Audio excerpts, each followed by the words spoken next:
capítulo 16, Apocalipsis 16.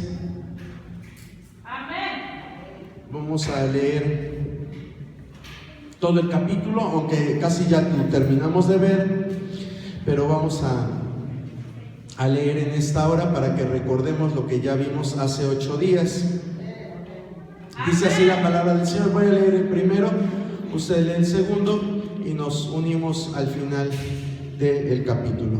Dice así la palabra del Señor: oí una gran voz que decía desde el templo a los 7 ángeles: id y derramad sobre la tierra las 7 copas de la ira de Dios.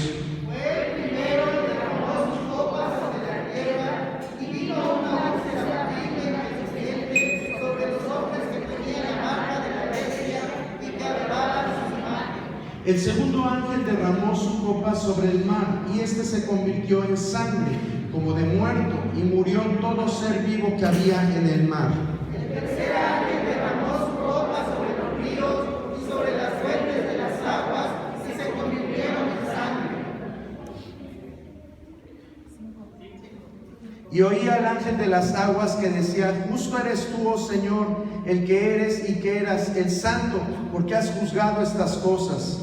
Cuando derramaron la sangre de los santos y de los profetas, también tú les has dado a beber sangre, pues lo mereces. También oí a otro que desde el altar decía: ciertamente, Señor Dios Todopoderoso, tus juicios son verdaderos y justos. El cuarto ángel derramó su copa sobre el sol, el cual fue dado quemar a los hombres con fuego. Y los hombres se quemaron con el gran calor y blasfemaron el nombre de Dios que tiene poder sobre estas plagas, y no se arrepintieron para darle gloria. El quinto ángel derramó su copa sobre el trono de la bestia, y su reino se cubrió de tinieblas, y ponía de todos los reinos. Y blasfemaron contra el Dios del cielo por sus dolores y por sus úlceras, y no se arrepintieron de sus obras. El sexto ángel derramó su copa sobre el gran río Éufrates, y el agua de éste se secó para que estuviese preparado el camino a los reyes del oriente. Y vi salir de la boca del dragón y de la boca de la bestia y de la boca del falso profeta 3 espíritus inmundos a manera de ranas. Pues son espíritus de demonios que hacen señales y van a los reyes de la tierra en todo el mundo para reunirlos a la batalla de la día de Dios Todopoderoso. He aquí yo vengo como ladrón. Bienaventurado el que vela y guarda sus ropas para que no ande desnudo y vean su vergüenza.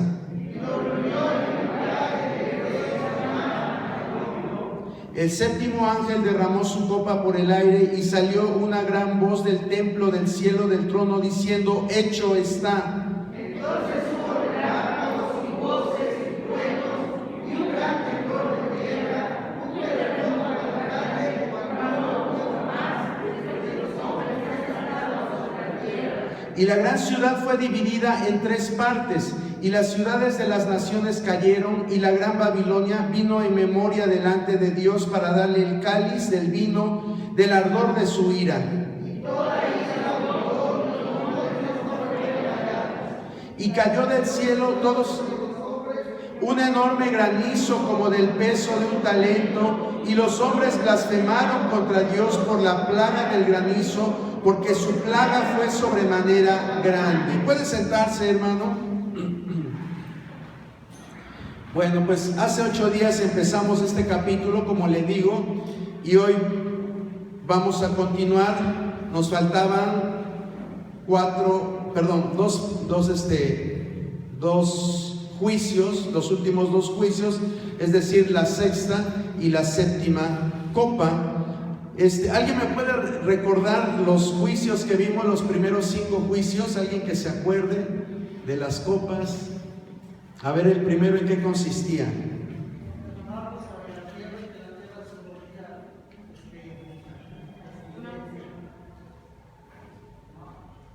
Pero algo le salía en la piel a las personas. Úlceras, ¿verdad? Le salían úlceras malignas a estas personas. Eran unas úlceras pestilentes. Si no tan solo estaban ulcerados, sino que eran repulsivos. El tener estas úlceras era algo repulsivo. ¿Y para quién estaba destinado este castigo, hermanos? para los que tenían el sello, ¿verdad? Para los que estaban sellados, o la marca, tenían la marca de la bestia, así lo dice el verso 2. Luego, el segundo juicio, ¿en qué consistía? El mar, ¿verdad? El agua del mar se convierte en sangre, literalmente. ¿Y por qué habíamos dicho que Dios lo convertía en sangre? ¿Por qué no lo convertía en vino? ¿Por qué no lo convertía? Dicen, pues en vino todo el mundo iba a ir a beber ahí, ¿verdad? Pero en otra cosa, ¿por qué no lo convirtió en no sé, alguna otra cosa, algún otro líquido repulsivo? No lo sabemos. ¿Por qué fue sangre? El ángel que después adora a Dios da la respuesta. Por los mártires que habían sufrido y habían derramado su sangre, por eso es que Dios les da esa sangre en los mares. Luego el tercer juicio, ¿en qué consistía? Exacto, se convierten los ríos y las fuentes de las aguas también en sangre. Es decir, no tan solo el agua salada, sino el agua dulce también se convierte en sangre. Luego el cuarto, ¿en qué consistía? ¿Qué pasaba? El sol, ¿verdad? El sol quemaba a la gente, literalmente. Es algo que va a suceder y es, yo creo que algo que ya se está preparando. A lo mejor lo de las úlceras no lo vemos así masivamente, lo del mar tampoco, lo de las aguas dulces que se vuelvan sangre tampoco, pero esto sabemos que hay algo ya que se está perdiendo en la atmósfera, una capa protectora, y que cada vez los rayos del sol están dañando más el organismo de los seres vivientes. Los índices de cáncer de piel están aumentando cada día más. Es real esto. Yo le digo de las cosas reales, de las cosas que estamos viendo por la gracia de Dios que nos permite trabajar en un lugar donde se puede ver esto. Están aumentando los índices de cáncer de piel. Ya antes decían, no, pues si te vas a la playa, llévate tu protector solar. Ahora ya no tan solo lo recomiendan para la playa, sino también para que cuando tú salgas te pongas un protector solar, y sea que esté nublado o que esté el sol en su apogeo, lo recomendable es que las personas usen un protector solar. Bueno, pues entonces fíjese, todo esto nos indica que estamos próximos a ver todo esto que Dios está preparando para los que no se arrepientan, para los que viven una vida a su manera, a su manera. Bueno, después viene el quinto juicio. ¿Sobre quién va el quinto juicio? Sobre el trono de la bestia iba a caer la copa, y este juicio va sobre todo el reino, donde está reinando, es decir, sobre todo el mundo. Van a venir tinieblas, vienen tinieblas sobre toda la humanidad que ha rendido su adoración a la bestia, a Satanás y al falso profeta. Entonces, vea usted cómo estos castigos, estos juicios que Dios manda sobre la humanidad tienen mucho que ver con lo que vivió el pueblo egipcio en los tiempos de Moisés. Son plagas muy similares: tinieblas, úlceras, aguas que se convierten en sangre, todo eso sucedió en el tiempo de Moisés. ¿Y por qué? Aquí tenemos que razonar dos cosas.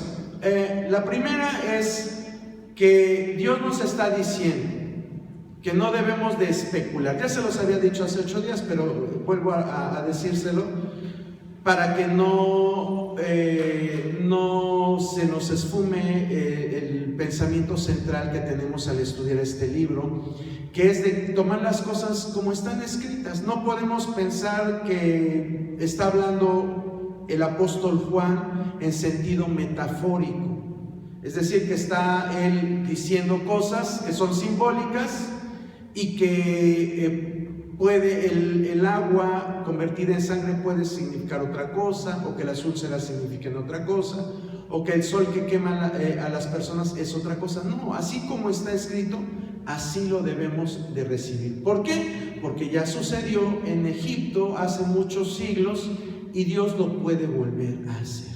¿sí? Entonces, eso es lo primero que debemos de tomar en cuenta. Y en segundo lugar, si usted se ha dado cuenta también, todos los castigos, los juicios, los panoramas que Apocalipsis nos presenta tienen que ver mucho con el pueblo de Israel. Tiene mucho que ver con el pueblo de Israel. Esto, ¿por qué se lo reafirmo? Porque pues hay personas que dicen que la iglesia va a pasar por la gran tribulación. Pero nosotros estamos viendo que en Apocalipsis, después del capítulo, después de los primeros capítulos, no vuelve a aparecer la iglesia. Después del mensaje a las iglesias, ya la iglesia no se vuelve a mencionar.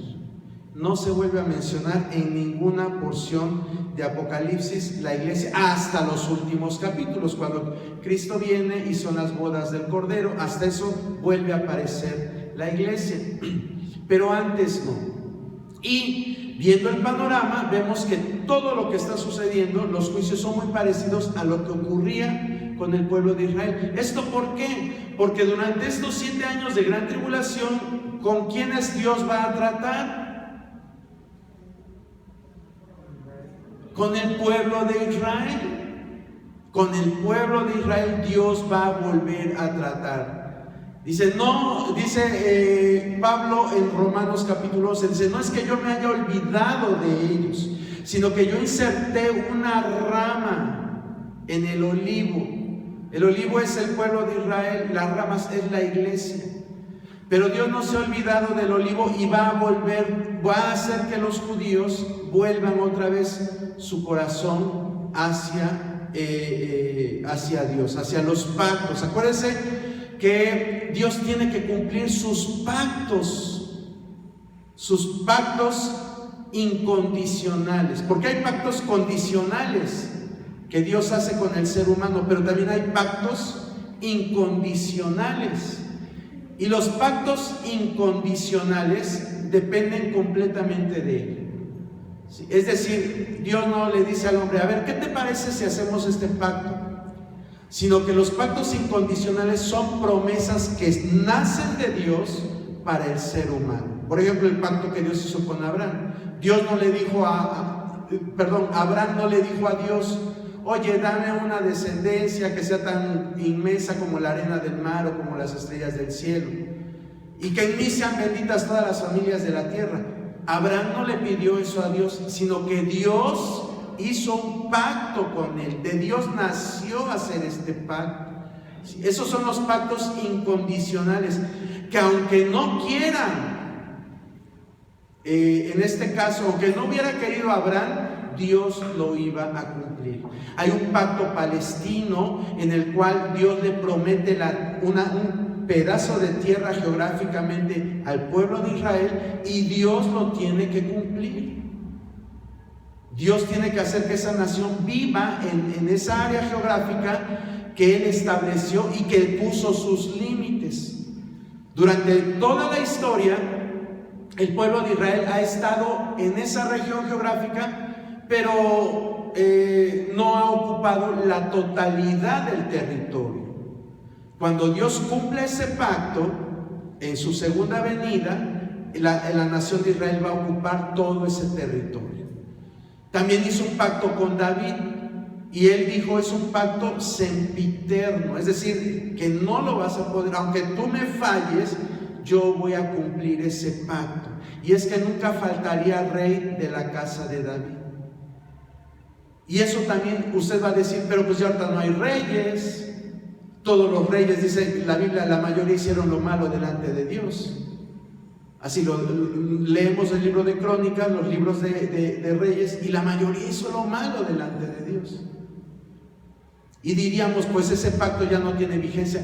Pero cuando Cristo venga a reinar, se van a cumplir los pactos, y ahí no va a faltar descendiente de la casa de David, porque nosotros sabemos que David es descendiente de David. Cuando aquel hombre pedía, Jesús, hijo de David, ten misericordia de mí, vemos que la gente sabía que él era descendiente de David, y él va a venir a reinar. Entonces ese pacto también se va a cumplir, quiera sí o no. Y hay un cuarto pacto que también es incondicional. Este cuarto pacto es el nuevo pacto. El nuevo pacto, donde Dios le dice a Jeremías, eso está en el libro de Jeremías, dice ya, y pondré un corazón nuevo en mi pueblo. Parte de ese pacto se ha cumplido en la iglesia, pero el pacto original está hecho y diseñado para el pueblo de Israel. Ahorita el pueblo de Israel desecha al Mesías, desecha a Jesucristo. Pero todo esto que van a vivir en la gran tribulación los va a orillar o los va a arrinconar para que ellos clamen por su Mesías. Y cuando ellos estén ya en esa situación, Jesucristo va a venir y va a cumplir el nuevo pacto. Dice, haré un corazón nuevo, pondré un corazón nuevo, una mente nueva. Sí. Esos son los pactos incondicionales. ¿Por qué les saqué todo esto? Ya no me acuerdo. Bueno, es que creo que tenemos espacio, tiempo de más, porque no nos quedan 2 juicios. Vamos a entrar al sexto juicio de las copas de la ira. Dice lo empezamos a ver. ¿Algunos de ustedes recuerdan qué consistía este sexto juicio? Cuando se seca el río Éufrates, exactamente, Dios va a enviar a este ángel para que derrame la copa en el gran río Éufrates, y el agua de este se va a secar para que estuviese preparado el camino a los reyes de Oriente. Vean cómo Dios hasta en las circunstancias adversas Él tiene el control, hermano.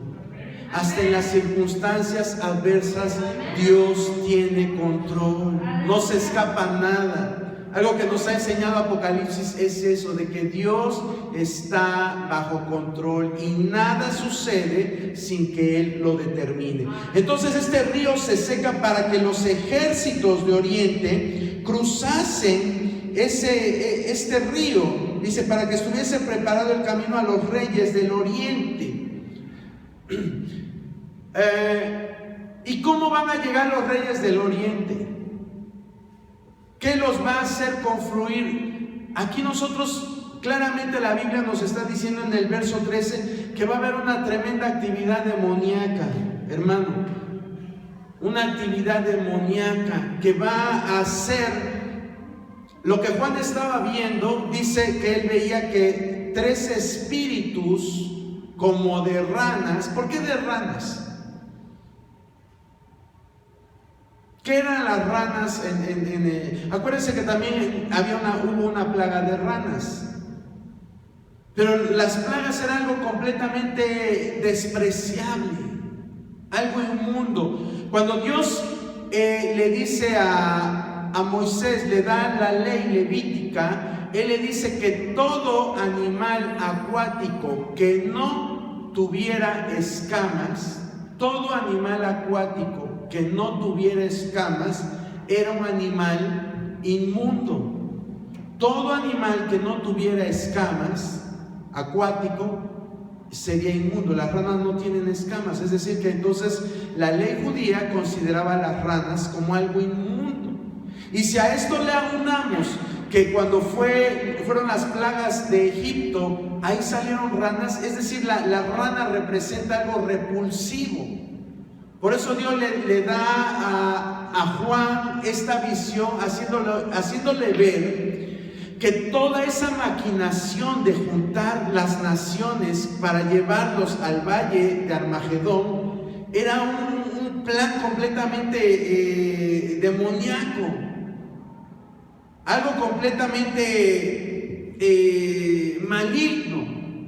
Por eso otra vez Él les pone esta figura, hace que Juan vea ranas, como los espíritus como ranas, espíritus inmundos a manera de ranas. Dice, pues son espíritus de demonios que hacen señales. ¿Qué entiende usted por qué hacen señales?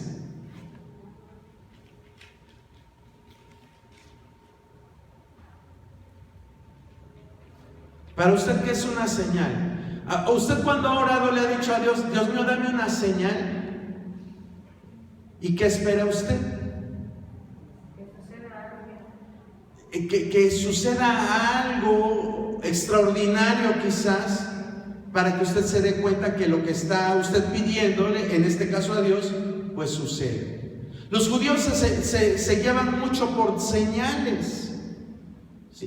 Una característica de los judíos es que se guiaban por señales, mucho. Pues aquí nosotros vemos que estos espíritus de demonios van a hacer señales, van a hacer cosas, en este caso milagrosas. Dice que salen de la boca del dragón, de la boca de la bestia y de la boca del falso profeta, estos demonios. Hace 8 días yo les decía que la palabra espíritu también se traduce como hálito o aliento. Y al ver que sale de la boca significa que lo que ellos van a decir va a estar inundado de palabras influidas por demonios.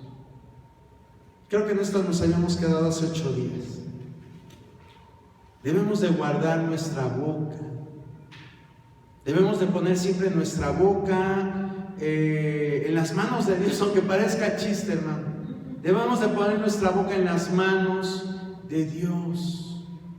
A veces aquí decimos aleluya, aleluya, y allá afuera decimos otras cosas. Y la Biblia dice, no pueden brotar 2 aguas de una misma fuente. No pueden.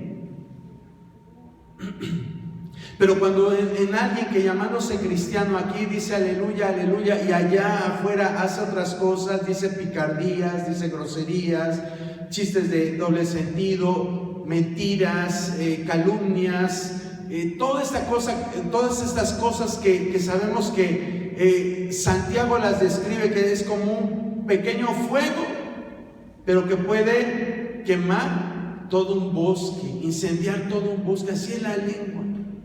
Y aquí nosotros estamos viendo cómo a través de la boca de esta bestia, de este falso profeta, estos demonios van a hacer que los reinos se unan.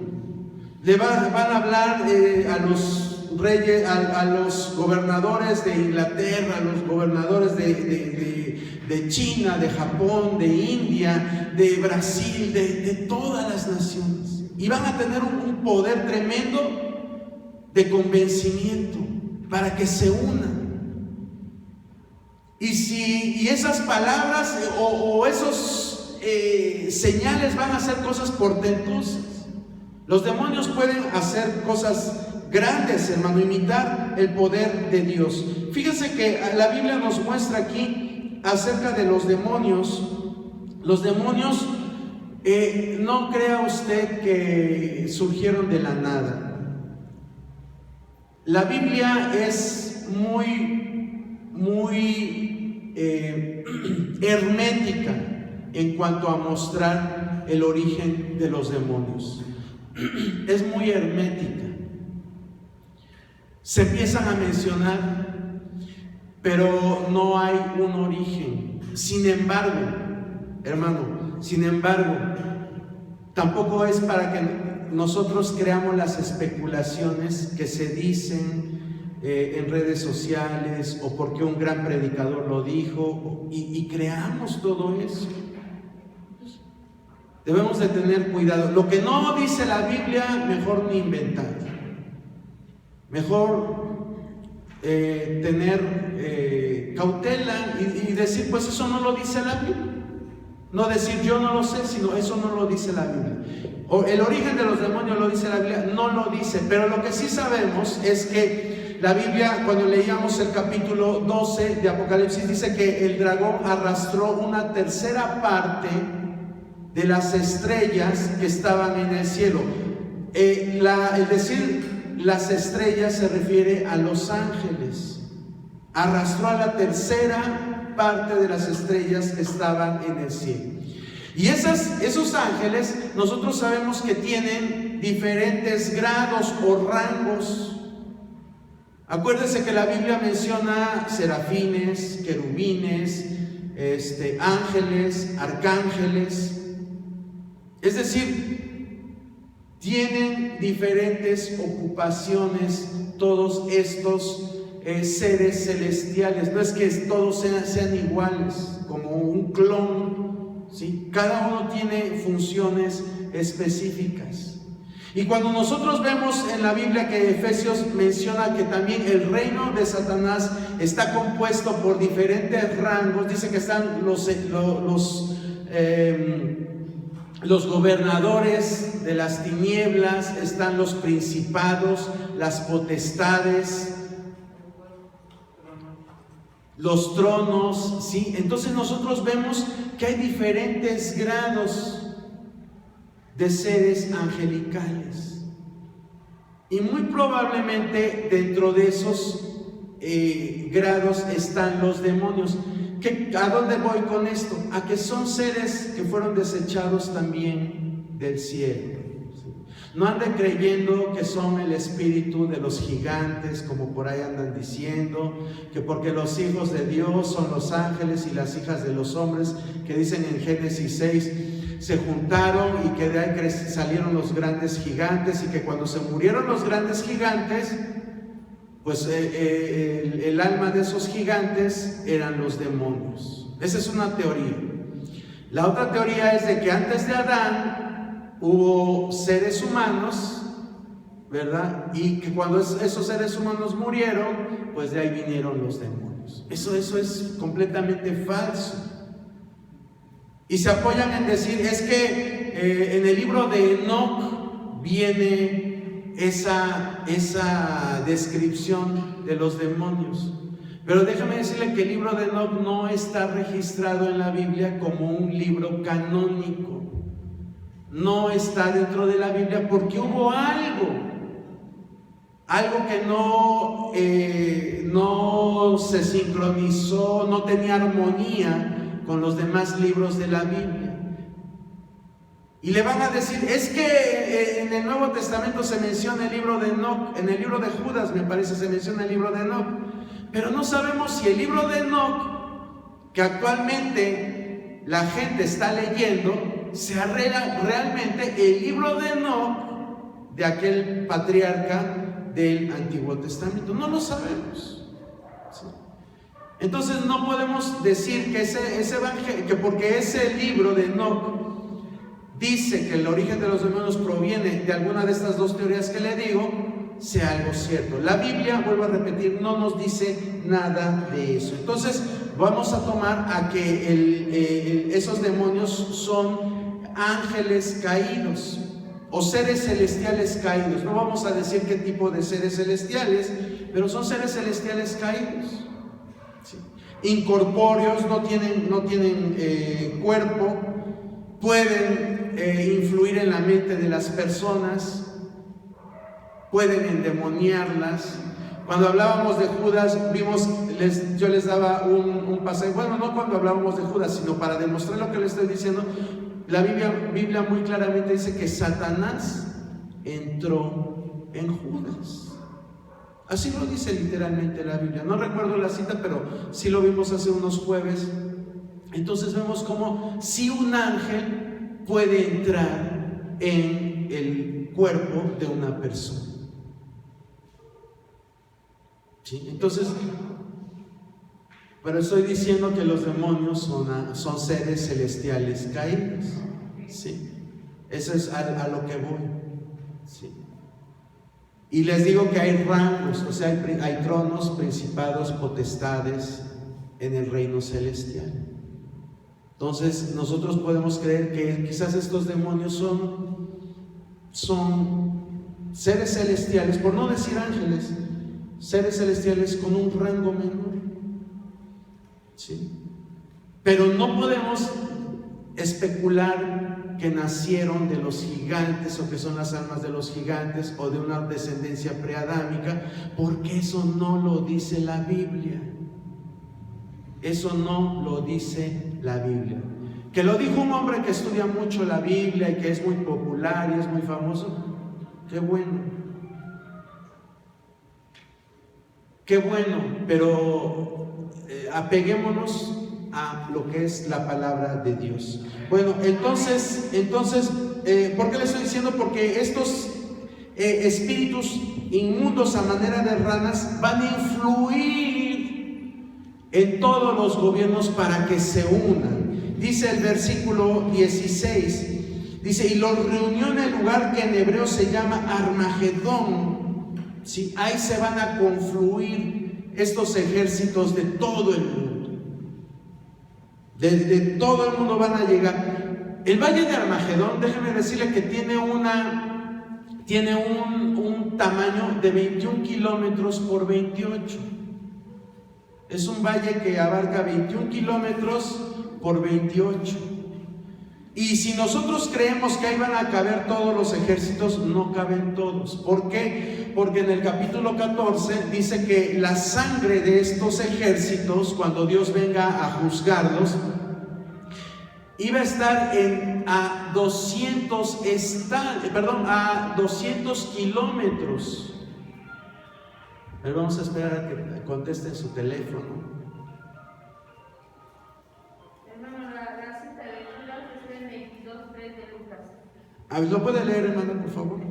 Y entró Satanás en Judas por sobrenombre Iscariote, el cual era uno del número de los 12. Gracias, hermana, gracias. Qué bueno que me pudo dar la cita. Entonces ahí lo vemos claramente. Y Satanás no es un demonio. ¿Qué es Satanás por rango? Es un querubín fuerte, protector. Acuérdense cuando lo describe Ezequiel e Isaías. Querubín fuerte, protector. No es un demonio, pero dice que entró en Judas. Entonces aquí vemos cómo también tienen esta función seres de alto rango, porque un querubín es el rango más alto, son los que están directamente en la presencia de Dios, y aún así pueden entrar en un ser humano. Bueno, fíjese que algo similar ocurrió en el Antiguo Testamento con un rey. Vea usted lo que dice Primero de Reyes 22, 19 al 23. Entonces él dijo: oye pues palabra de Jehová. Yo vi a Jehová sentado en su trono, y todo el ejército de los cielos estaba junto a él, a su derecha y a su izquierda. Y Jehová dijo: ¿quién inducirá a Acab para que suba y caiga en Ramot de Galaad? Y uno decía de una manera y otro decía de otra. Y salió un espíritu y se puso delante de Jehová y dijo: yo le induciré. Y Jehová le dijo: ¿de qué manera? Él dijo: yo saldré y seré espíritu de mentira en boca de todos sus profetas. Y él dijo: le inducirás y aún lo conseguirás. Ve pues y hazlo así. Y ahora, he aquí Jehová ha puesto espíritu de mentira en la boca de todos sus profetas, y Jehová ha decretado el mal acerca de ti. Gracias, hermano Gabriel. Sí estuvo atento a lo que leía nuestro hermano Gabriel. Dice que estaba Dios en el cielo, ahí estaba en una asamblea con los espíritus, y de momento él hace una propuesta. Dice: ¿quién irá inducirá a Acab para hacer esto? Y de momento uno dice: yo voy a ir. Y se le consideró un espíritu de mentira. Y a través de eso nosotros nos damos cuenta cómo estos seres espirituales tienen acceso allá al cielo, porque no era un ángel. Un ángel no es mentiroso. Es decir, era un ser celestial que iba a inducir, les iba a poner mentira a los personajes de la tierra que estaban ahí involucrados. Entonces, un solo demonio es capaz de influir en millares y millares de personas. Un solo demonio. Usted dirá: ay, ¿qué van a hacer 3 espíritus de ranitas ahí? Pues esos 3 espíritus de ranitas influenciaron o van a influir en todos los gobiernos del mundo, para que vayan a la guerra contra Dios ahí en el valle de Armagedón. ¿sí? Ahora también este pasaje nos está situando en la cronología bíblica. ¿Por qué? Porque ya la batalla de Armagedón, la que dice acá, que van a ir de todos los lugares de la tierra a hacer guerra contra el santo, todo esto es ya el final de la gran tribulación, ya casi para que concluya. Entonces los juicios de las copas son al final de los juicios de las trompetas, pero ya propiamente al final. No va a ser de meses, no va a ser de años, va a ser de días. Esos juicios de que las aguas se convierten en sangre, de que salen úlceras malignas, de que el sol quema a las personas, de que se seca el río, de que vienen tinieblas sobre el reino de la bestia, va a ser en días. Va a ser en días, va a ser unos juicios apresurados. No van a tardar tanto como los de los sellos o como los de las trompetas, sino que van a ser apresurados. Y algo que me sorprende la Biblia es esa unidad que tiene. A la Biblia, hermano, no le falta ni un libro, ni le sobra ningún libro. Yo le podría decir, ¿qué tiene que ver Job? ¿Qué tiene que ver Job con el Apocalipsis? ¿Qué tiene que ver Job con el Apocalipsis? Usted me va a decir, quizás nada. Bueno, me estoy adelantando, pero ahorita más adelante le voy a dar una cita de Job que tiene algo que ver con los juicios que se están narrando aquí. El hecho de que el Éufrates se seque también se menciona en el libro de Zacarías capítulo 10 verso 11. Zacarías capítulo 10 verso 11. Si alguien lo puede leer, por favor.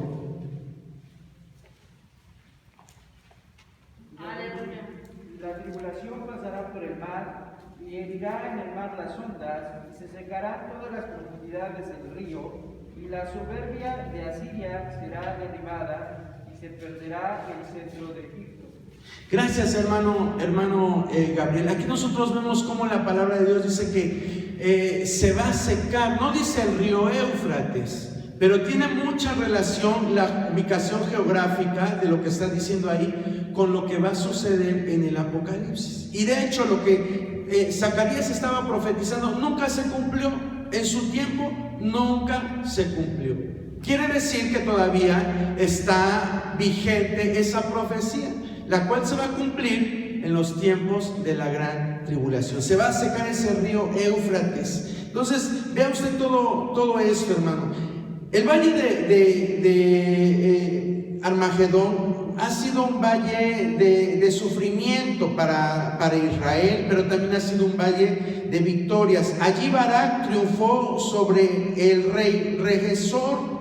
Gedeón derrota a los madianitas.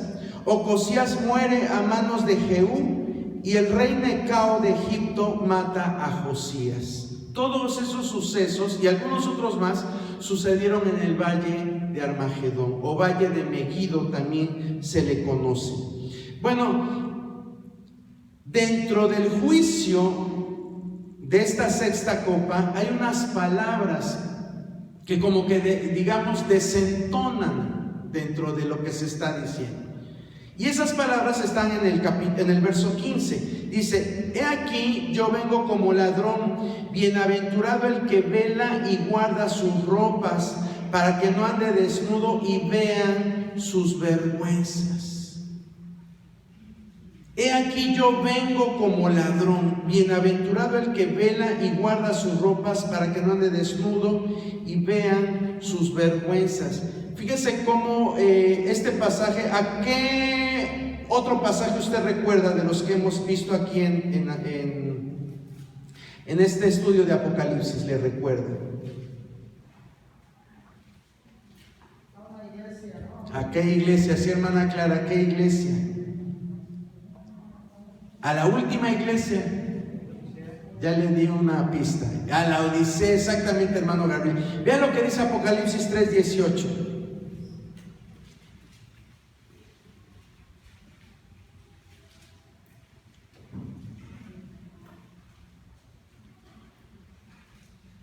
Si alguien lo quiere leer, por favor. Por tanto, yo te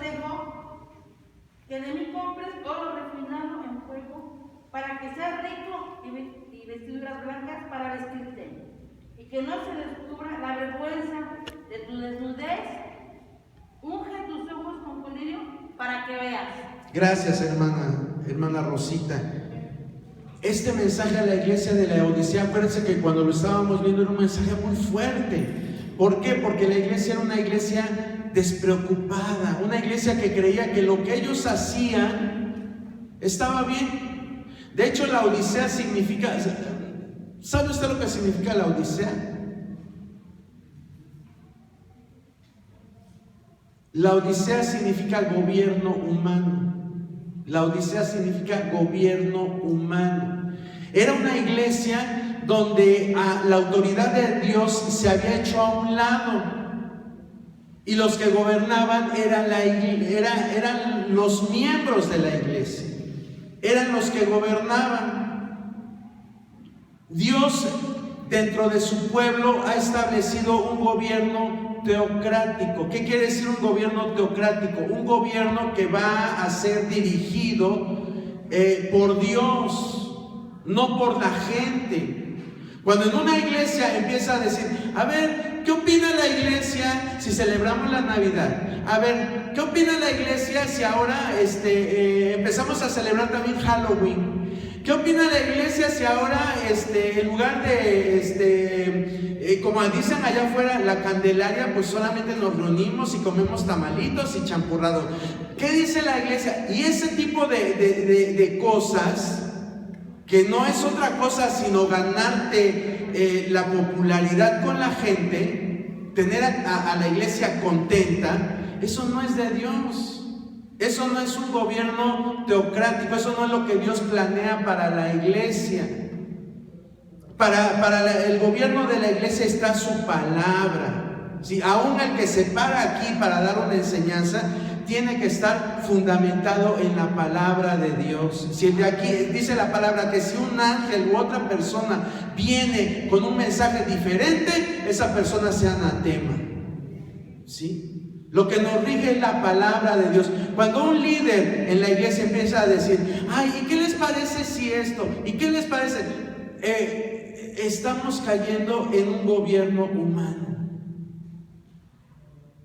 Y eso no es, vuelvo a repetir, la iglesia de Laodicea esa característica tenía. Las raíces griegas que forman la palabra Laodicea significan gobierno humano. Puede ser que toda la iglesia diga no, pero si la Biblia y el líder está diciendo sí, así tiene que ser. Respaldado en la palabra, porque también hay líderes que imponen cosas que son, como Jesús mismo dijo, son tradiciones humanas, no son de Dios. Pero si lo que se está diciendo está respaldado en la Biblia, y aunque a la iglesia no le guste, se tiene que hacer lo que la Biblia nos está diciendo. ¿Sí? Así es como debe de ser el gobierno en la iglesia. Así es como Dios lo planea para su iglesia. Entonces aquí nosotros estamos viendo que Dios le está dando este mensaje. ¿Por qué le estoy diciendo esto? Porque el mensaje que aparece en el versículo 15 es muy semejante al que Dios le da a la iglesia de Laodicea. Es muy semejante. ¿Y por qué aparece aquí en estos momentos? ¿Por qué aparece aquí en estos momentos? La realidad es que parece que fuera un mensaje para la iglesia, pero aquí la iglesia ya no va a estar.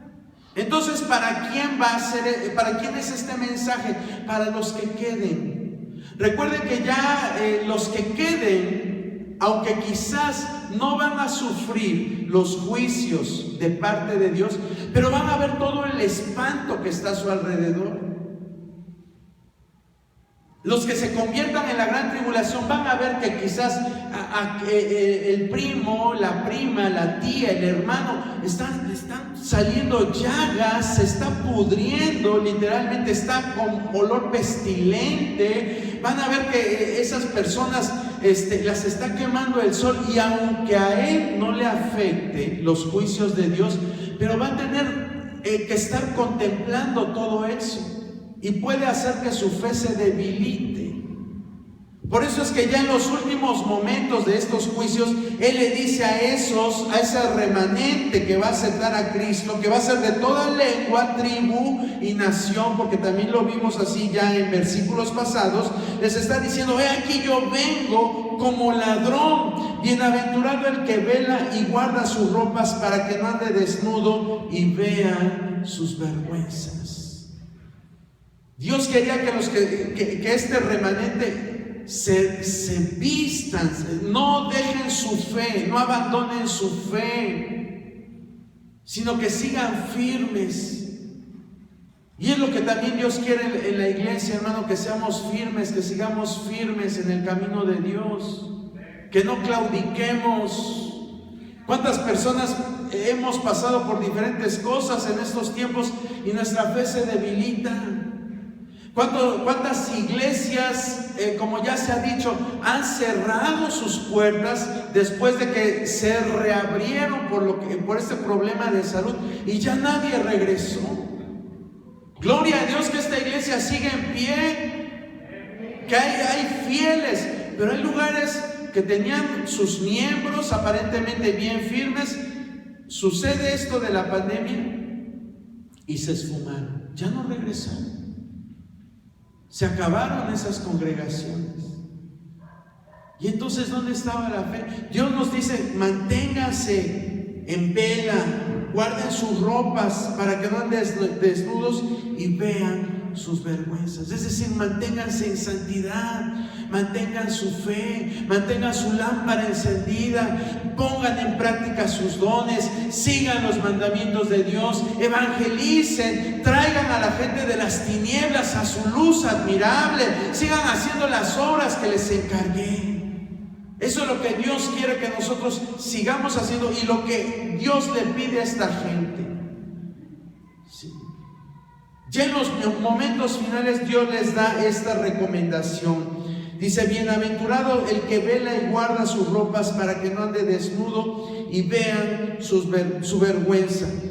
Y finalmente el último juicio dice, alguien que me lea por favor el capítulo 16, verso 17 al 21. Ahí mismo de Apocalipsis. Y los reunió en el lugar, en hebreo se llama Armagedón. El séptimo ángel derramó su copa por el aire y salió una gran voz del templo del cielo del trono diciendo: hecho está. Entonces hubo relámpagos y voces y truenos y un gran temblor de tierra, un terremoto tan grande cual no lo hubo jamás desde que los hombres han estado sobre la tierra. Y la gran ciudad fue dividida en 3 partes, y las ciudades de las naciones cayeron, y la gran Babilonia vino en memoria delante de Dios para darle el cáliz del vino del ardor de su ira. Y toda isla huyó, y los montes no fueron hallados, y cayó del cielo sobre los hombres un enorme granizo, como del peso de un talento, y los hombres blasfemaron contra Dios por la plaga del granizo, porque su plaga fue sobremanera grande. Gracias, hermana Chávez. Fíjese entonces lo que acontece en el último de los juicios de Dios. Este ya es el último, hermano. Si ya estaba cansado de escuchar los juicios de Dios, déjame decirle que este es el último. Pero va a ser algo realmente... ¿Cuántos terremotos ocurrieron durante estos juicios? A ver, le voy a hacer una trivia. ¿Cuántos terremotos acontecen durante este periodo de gran tribulación? Que los menciona la Biblia, porque a lo mejor va a haber réplicas, ¿verdad? Pero los que menciona la Biblia, ¿cuántos fueron? En Apocalipsis 11, 19 y 1. A ver, léalo, hermana, ¿qué dice? Y el templo de Dios fue abierto en el cielo, y el arca de su pacto se veía en el templo, y hubo relámpagos, voces, truenos, un terremoto y grande granizo. Gracias, hermano. Este terremoto ocurre cuando se suena la séptima trompeta. Es el último de los juicios de las trompetas.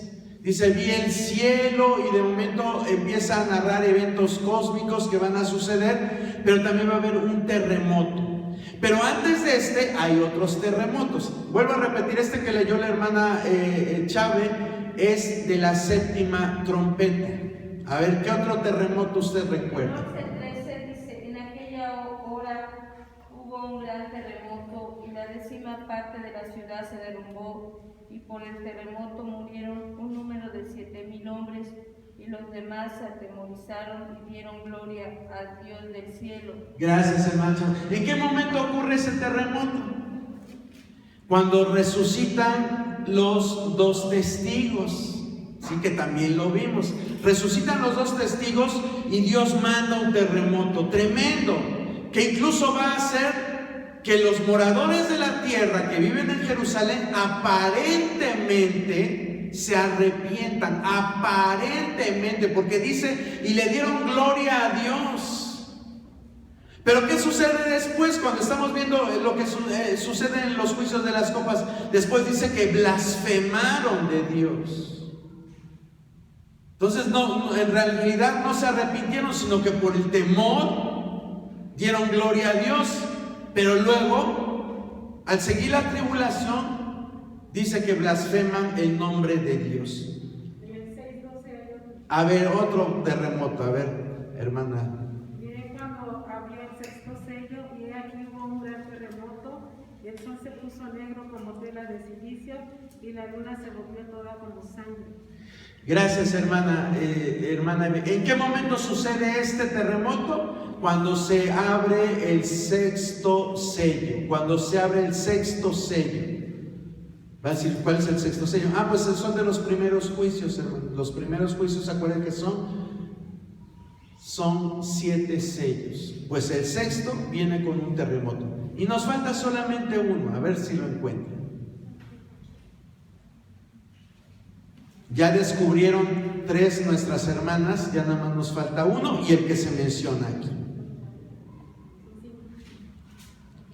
Bueno, le voy a dar una pista. A ver, hermano Sergio. En el verso 5 dice: y el ángel tomó el incensario y lo llenó del fuego del altar y lo arrojó a la tierra, y hubo truenos y voces y relámpagos y un terremoto. Gracias, hermano Sergio. Ese era el que nos faltaba. Este terremoto ocurre cuando se abre el 7º sello. Sí, entonces hay terremotos en el 6º y en el 7º sello.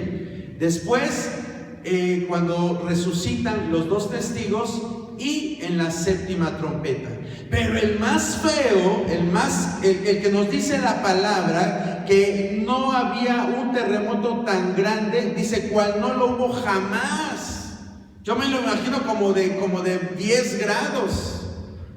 Estaba viendo unos videos en YouTube de terremotos y le iba a traer, pero digo no, porque luego perdemos mucho tiempo viendo videos.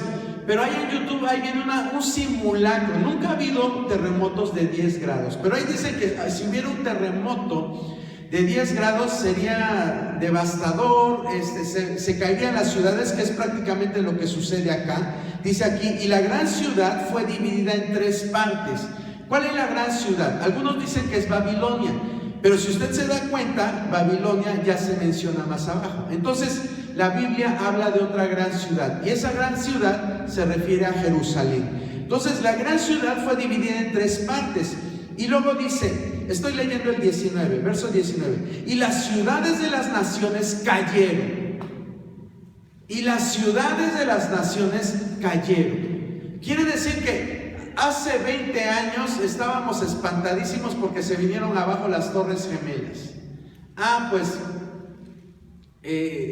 multiplique esa sensación de impotencia que sentimos cuando se cayeron esas 2 torres, multiplíquelas, porque no tan solo va a ser en Nueva York, va a ser en Malasia, donde hay unas torres que se llaman Petronas, que están muy grandísimas. La torre está, el edificio más grande que está en Dubái, el Burj Khalifa creo que se llama, se viene para abajo. Todas las ciudades, Londres, París, las ciudades más grandes de todas las naciones se vienen para abajo. Dice muy claramente, y las ciudades de las naciones cayeron. Y luego dice, y la gran Babilonia vino en memoria delante de Dios para darle el cáliz del vino del ardor de su ira. Eso lo vamos a ver en el capítulo 17. Babilonia, ¿sí?, que va a resurgir en esos tiempos. Dios va a traer un juicio especial sobre esa ciudad. Pero todas las demás ciudades cayeron. Dice, y toda isla huyó y los montes no fueron hallados. Cuando la hermana Eva estaba leyendo el capítulo 6, verso 12, que nos habla del terremoto del sexto sello, ahí dice que las islas fueron removidas. Es decir, no se vinieron para abajo, fueron removidas. Pero aquí nos está diciendo en el 20 que toda isla huyó. No es que tuviera patitas, ¿verdad? Como uno cree que es una historia de Disney, que tuvo patita en la isla y se levantó y se fue corriendo, ¿verdad? No se refiere a esto, sino que es una figura literaria que se llama hipérbole. Es decir, está usando este lenguaje para decirnos que las islas prácticamente se esfumaron. Adiós Hawái, adiós República Dominicana, adiós Haití, adiós Cuba, adiós todas las islas. Y toda isla huyó y los montes no fueron hallados. O sea que si usted está aquí para la gran tribulación, hermano, muy seguramente vamos a ser sepultados como por unos 10 metros de tierra, ¿verdad? Porque los montes desaparecen. Los montes van a desaparecer por ese terremoto de dimensiones tremendas. Y no obstante todo esto, dice el verso 21, y cayó del cielo sobre los hombres un enorme granizo como del peso de un talento. Y cayó un granizo como del peso de un talento. Eso también nos recuerda que en las plagas de Egipto hubo una plaga de granizo que acabó con toda la vegetación. Pero estos rocones, porque son rocas, ¿a cuánto equivale un talento? ¿Cuánto? Entre 25 y 50. Ahí va nuestra hermana Clara. Bueno, yo también investigué porque no sabía, ¿verdad? Investigué y equivale aproximadamente a 45 kilos. Imagínense, un granizo aquí nos cae, sí nos mata a todos, si cae en el centro del techo de aquí. No, quizás no tanto por el granizo, pero sí por el techo que se nos cae encima. Pues así dice aquí, y cayó del cielo sobre los hombres un enorme granizo como del peso de un talento. Y los hombres, ¿qué hicieron? Blasfemaron contra Dios por la plaga del granizo, porque su plaga fue sobremanera grande. Ve el corazón humano. Pero antes de esto, de este final, vea usted lo que dice la cita de Job 38, 22 y 23. Job 38, 22 y 23.